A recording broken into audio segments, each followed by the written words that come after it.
दोस्तों सहारा एक ऐसा नाम जो कभी देश की सबसे बड़ी कंपनियों में से एक हुआ करती थी। इवन ये इतनी बड़ी कंपनी थी कि रेलवे के बाद ये सेकंड लार्जेस्ट कंपनी थी, जिसमें 11 लाख से भी ज़्यादा कर्मचारी काम किया करते थे। लेकिन दोस्तों कैसे इसने आम लोगों के साथ धोखा कर 24,000 करोड़ रुपए का स्कैम किया। और दोस्तों ये मामला इसलिए चर्चा में है कि हाल ही में अमित शाह ने कहा है कि जो इस स्कैम में पीड़ित थे उनको पैसा वापस रिफंड किया जाएगा। सारा कई उदाहरण ले दी। कितने सालों तक सुप्रीम कोर्ट में केस चला, सभी एजेंसियों ने इनकी प्रॉपर्टी सीज कर दी है। मैं आपको विश्वास दिलाता हूं कि 45 दिन के अंदर पैसा आपके बैंक अकाउंट में जमा हो जाएगा। 2.5 करोड़ लोगों को अपना पैसा वापिस मिलेगा। तो दोस्तों क्या था ये स्कैम और कैसे हुआ, जानेंगे सब कुछ आज की इस वीडियो में।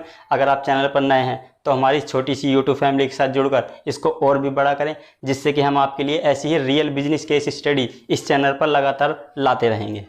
दोस्तों इस पूरे स्कैम की नींव रखने वाले शख्स का नाम है सुब्रत रॉय। सुब्रत रॉय का जन्म सन 1948 में बिहार के एक छोटे से राज्य में हुआ था और इन्होंने अपनी शुरुआती पढ़ाई लिखाई बिहार से ही की थी और उसके बाद इन्होंने मैकेनिकल इंजीनियरिंग की पढ़ाई की थी और इन्होंने बिजनेस में कदम काफ़ी यंग अवस्था में ही रख दिया था। शुरुआत में ये गोरखपुर में अपनी नमकीन का छोटा सा कारोबार किया करते थे, जहाँ ये अपने जया प्रोडक्ट के नाम से अपने नमकीन के प्रोडक्ट लोगों को बेचा करते थे और उससे थोड़ा बहुत कमाया करते थे। लेकिन इनके सपने बड़े थे, इनको कुछ बड़ा करना था, इसीलिए इन्होंने साल 1978 में एक अपनी सहारा कंपनी बनाई। बेसिकली ये जो कंपनी थी ये एक चिट फंड कंपनी थी, जिसमें लोगों से कहा जा रहा था कि वो लोग इसमें पैसा लगाकर और उसमें हाई इंटरेस्ट रेट मिलता था, जिससे ऐसे लोगों को ये टारगेट करते थे जो गरीब लोग थे, गाँव देहात के लोग थे, जो इतने समझदार नहीं थे या जो कम कमाते थे और उस कम कमाने में सेविंग कर कुछ बड़ा करना चाहते थे। ये ऐसे लोगों को हमेशा टारगेट करते थे और ये ऐसी ऐसी स्कीम निकालते थे जो बैंक में नहीं देते थे।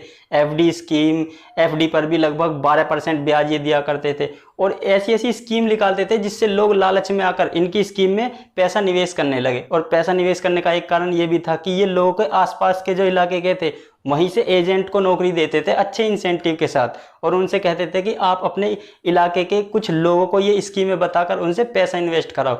जाहिर सी बात है, लोगों को भी लगता था कि हमारे बीच का ही कोई शख्स हमको ये इतनी अच्छी स्कीम बता रहा है और हमसे इन्वेस्ट करने के लिए कह रहा है, तो वो भी बिना शक और सवाल के अपने पैसे को इन्वेस्ट कर देते थे, जिससे कंपनी के पास काफ़ी सारा इन्वेस्ट आने लगा। यूपी के छोटे बड़े गाँव हर जगह से लगभग 2 से 2.5 करोड़ लोगों ने इनकी कंपनी में इन्वेस्ट कर दिया, जिसकी रकम करोड़ों रुपए में थी। और इतना सारा पैसा आने के बाद फिर सुब्रत रॉय ने अपना बिजनेस फैलाना शुरू किया। उस पैसे को इन्होंने अलग अलग कंपनियों में लगाया और देखते ही देखते Subrata Roy real estate, media, health care, hospitality और भी कई सारे बिजनेसों में उतर गए और इन्होंने अपने अच्छे खासे रेवेन्यू जनरेट करना शुरू कर दिया। इतना ही नहीं, टीम इंडिया की जर्सी पर भी इन्होंने 11 सालों तक राज किया। हमेशा आपने देखा होगा कि टीम इंडिया की जर्सी पर सहारा लिखा आता था। 11 सालों तक इन्होंने टीम इंडिया का साथ रखा और इन्होंने उसके बाद भी आईपीएल की पुणे वॉरियर्स के मालिक बनकर आईपीएल से भी अच्छा खासा रेवेन्यू जनरेट किया। देखते ही देखते सुब्रत रॉय बड़े बड़े अरबपतियों की लिस्ट में शुमार हो गए और फिर इनके रिश्ते बॉलीवुड से लेकर बड़े बड़े राजनेताओं तक हो गए, जिससे इनका जो ओहदा था वो काफ़ी बड़े लेवल का हो चुका था और सुब्रत रॉय अपने आप में एक बहुत बड़ा नाम बन चुके थे। अब तक काफ़ी सब कुछ इनके लिए काफ़ी अच्छा चल रहा था। अभी तक किसी को भी ये कानो कान खबर नहीं थी कि इन्होंने किस तरह से पैसे जुटाए हैं, किस तरह से लोगों के साथ फ्रॉड किया है, क्योंकि ये जो लोगों से पैसा इन्वेस्ट किया था उसका इन्होंने कुछ सालों तक उनको अच्छा खासा रिफंड भी दिया, जिससे लोगों को भी और इनके ऊपर ट्रस्ट हुआ कि हाँ हमको अच्छा खासा रिफंड मिल रहा है, जिससे भी लोगों ने इनके जो चिट फंड था उसमें निवेश करना जारी रखा और उस तरफ से भी इनको लगातार फंडिंग मिलती रही।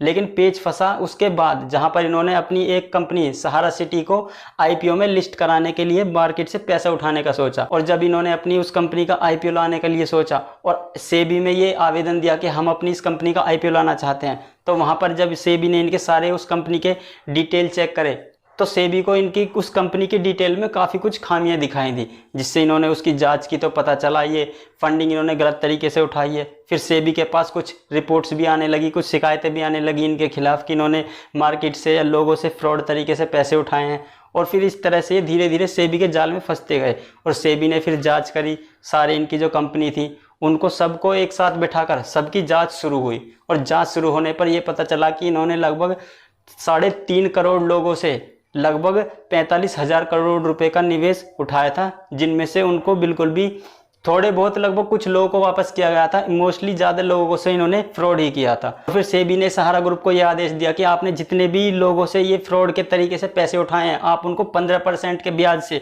उनके पैसे आपको वापस देने होंगे। लेकिन सेबी ने उनके पैसे वापस नहीं दिए और सेबी उल्टा सुप्रीम कोर्ट चला गया सेबी के उस आदेश के खिलाफ। उन्होंने सुप्रीम कोर्ट में जाकर सारी अपनी कहानी सुनाई, लेकिन सुप्रीम कोर्ट ने भी सेबी के आदेश को सही माना और सहारा ग्रुप को कहा कि आपको जो लोगों को आपको फ्रॉड तरीके से पैसे उठाए हैं वो आपको वापस देने होंगे। लेकिन सहारा ग्रुप के सुब्रत रॉय ने सुप्रीम कोर्ट में ये दलील दी कि उन्होंने काफ़ी सारे जो लोग हैं उनको अपना जो रिटर्न था उनको वापस दे चुके हैं। लेकिन तब सुप्रीम कोर्ट ने इनसे सबूत मांगा कि अगर तुमने लोगों को पैसा वापस दिया है तो आप हमको सबूत दें। और उसके सबूत के लिए सहारा ग्रुप ने लगभग 127 ट्रक पेज के भरकर जो डॉक्यूमेंट थे वो पूरे सेबी के ऑफिस में भेजे। और उस टाइम पर वो ट्रक इतने थे कि सेबी के ऑफिस के बाहर जाम भी लग गया था। लेकिन सेबी ने भी लगभग 55 करोड़ रुपए खर्च कर उन सारे डॉक्यूमेंट्स की जांच की। और लेकिन उन डॉक्यूमेंट की जांच करने के बाद ये पाया गया कि जितने भी सुब्रत रॉय के सहारा ग्रुप ने डॉक्यूमेंट दिए थे वो सारे फर्जी थे। उनमें ऐसा कोई सबूत नहीं था कि जिससे सहारा ग्रुप ने लोगों का पैसा वापस किया हो। जिसके बाद फिर सुब्रत रॉय और भी फंसते चले गए। कोर्ट ने और सख्त निर्देश देते हुए कहा कि लोगों का पैसा जितना है उनको वापस मिलना चाहिए। और फिर सुब्रत रॉय की जितनी भी संपत्तियां थी वो धीरे धीरे जब्त की जाने लगी। और फाइनली साल 2014 में सुब्रत रॉय को भी गिरफ्तार कर लिया गया। हालांकि 2 साल बाद उनको पैरोल पर छोड़ दिया गया और अभी हालांकि वो बाहर हैं। लेकिन उनकी जो भी प्रॉपर्टी थी या जो सहारा ग्रुप का जितने भी एसेट्स थे उनको जब्त कर लिया गया। और जब्त करने के बाद धीरे धीरे जितने भी इन्वेस्टर्स थे, जितने भी लोग थे जिन्होंने इस स्कीम में निवेश किया था, उनको वो पैसा धीरे धीरे सेबी वापस लौटाने लगा। लेकिन सेबी के पास भी उतना रिकॉर्ड नहीं था कि किसने कितना पैसा इन्वेस्ट किया है, उसका प्रॉपर रिकॉर्ड ही नहीं था। इसलिए वो केवल 138 करोड़ रुपए ही लोगों को वापस कर पाए। मोस्टली लोगों का पैसा अभी तक फंसा हुआ है। इसीलिए अब अमित शाह ने सामने आकर ये कहा है कि जिन लोगों का भी पैसा फंसा हुआ है उनके लिए सहारा रिफंड पोर्टल लॉन्च किया है, ताकि वो अपनी डिटेल्स और बाकी जो उनके डॉक्यूमेंट थे उनको सबमिट कर अपना जो भी पैसा है उसको वापस रिफंड ले सकें। एक ज़माना था जहां सहारा को सहारा श्री कहकर बुलाया जाता था और 18 लाख से भी ज़्यादा लोग इनके साथ जुड़कर काम कर रहे थे। वहीं आज सहारा ग्रुप खुद एक सहारे की खोज में है कि कहीं से उनको कुछ सहारा मिल जाए। तो दोस्तों, आज के सहारा ग्रुप की इस स्टोरी में इतना ही। वीडियो कैसी लगी कमेंट में अपनी राय ज़रूर दें और thanks for your valuable time.